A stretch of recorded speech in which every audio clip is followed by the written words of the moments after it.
Boa tarde a todas e todos. Meu nome é Itala Kolnag Bonassini Schmidt.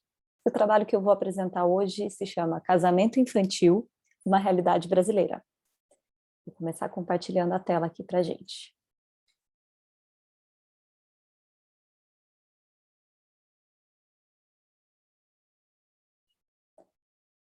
Bom, eu gosto de iniciar essa reflexão pensando sobre o que é família.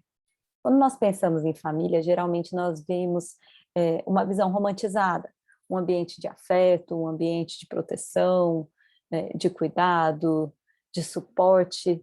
Só que nem sempre essa visão corresponde ao que a gente vê na realidade. Embora o termo casamento infantil nos remeta a algo muito distante da nossa realidade, o fato é que esse fenômeno é visto com regularidade no nosso país e que atinge as meninas de forma exponencialmente superior em relação aos meninos. Os dados do IBGE são muito claros em relação a essa disparidade. Segundo a Unicef, em 2019, 26% das meninas se casaram ou foram morar com seus parceiros antes de completarem 18 anos de idade. Trata-se, porém, de um fenômeno invisível no nosso país. E, segundo o estudo Tirando o Véu, que foi divulgado em 2019, uma das possíveis causas para essa invisibilidade é uma incompreensão em torno desse nome, casamento infantil prematuro e forçado. Esse é o termo utilizado pelos documentos internacionais para se referir às uniões formais ou informais, nas quais pelo menos um dos cônjuges tem menos de 18 anos.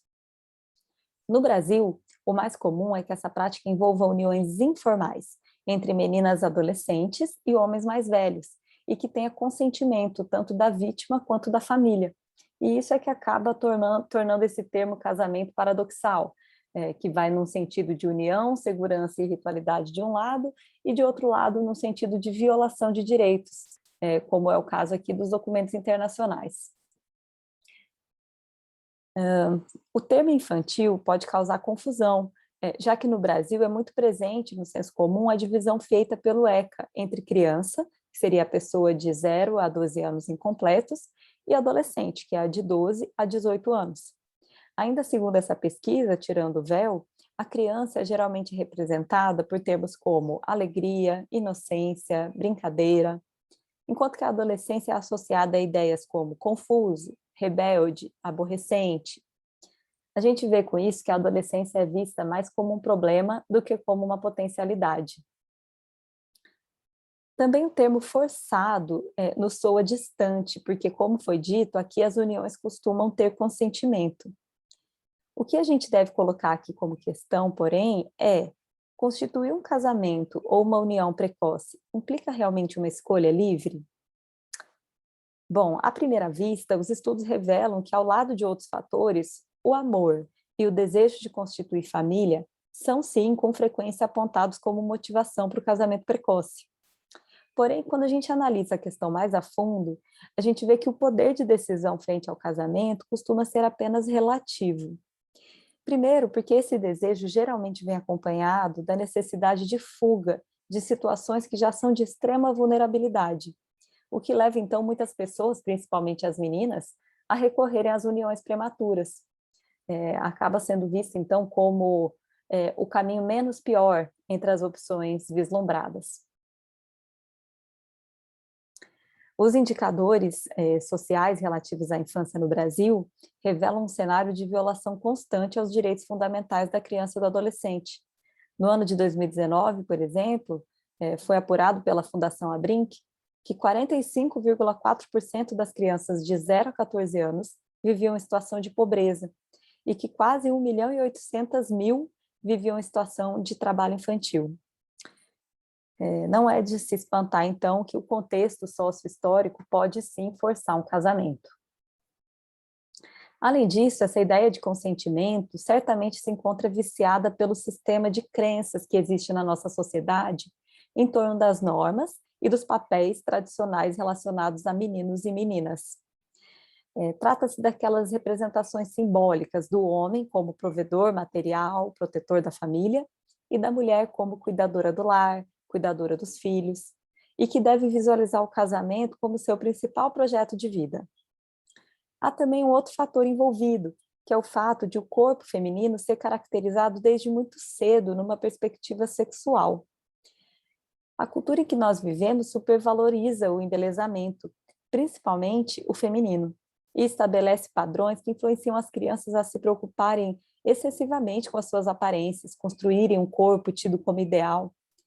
Isso contribui certamente para um movimento de erotização infantil, de pedofilização generalizada da sociedade. Isso é notável tanto nas ações de marketing quanto nas manifestações culturais, de música, jogos, cinema, e gera, certamente, um pseudo-amadurecimento das meninas, levando que elas assumam, desde cedo, responsabilidades que são próprias do mundo adulto, e também que elas vivenciem a sexualidade de forma extremamente precoce. Ainda conforme o estudo aqui referido, uma das causas que também é apontada como preponderante para se recorrer às uniões prematuras é a busca por proteção contra o julgamento moral da sociedade em razão da perda da virgindade ou até de uma gravidez não planejada.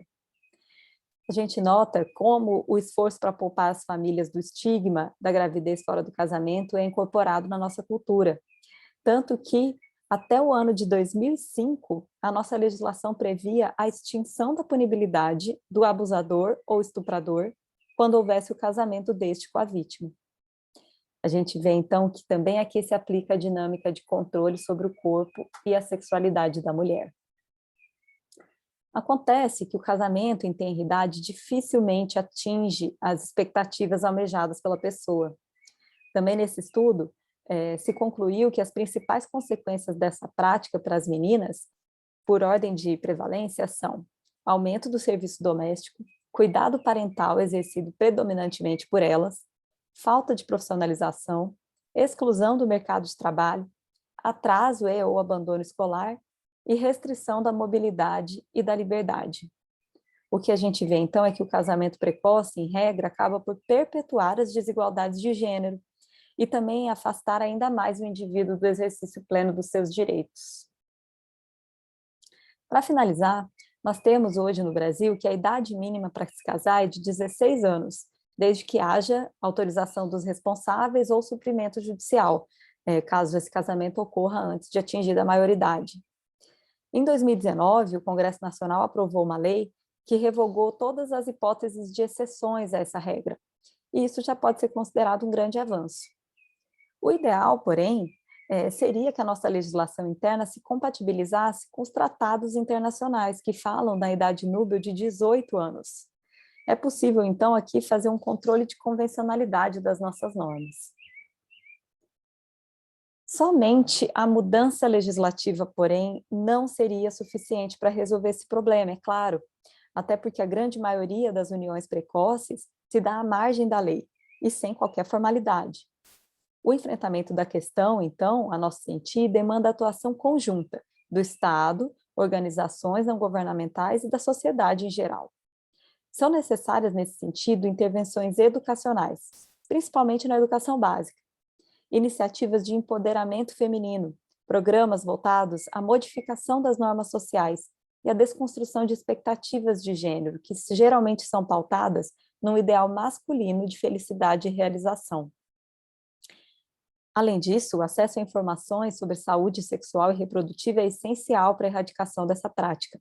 O que a gente vê, na verdade, é que o conhecimento ainda é a maneira mais efetiva de se quebrar ciclos de pobreza, acabar com tradições de injustiça, educar de maneira igualitária e permitir que as pessoas defendam a si mesmas, reconheçam seus próprios desejos e saibam reivindicar seus direitos. Bom, a minha apresentação foi essa. Eu agradeço muito a todos que ficaram até o final e espero que tenha contribuído de alguma forma para as reflexões em torno desse fenômeno tão prejudicial às nossas crianças e adolescentes. Muito obrigada e boa tarde a todas.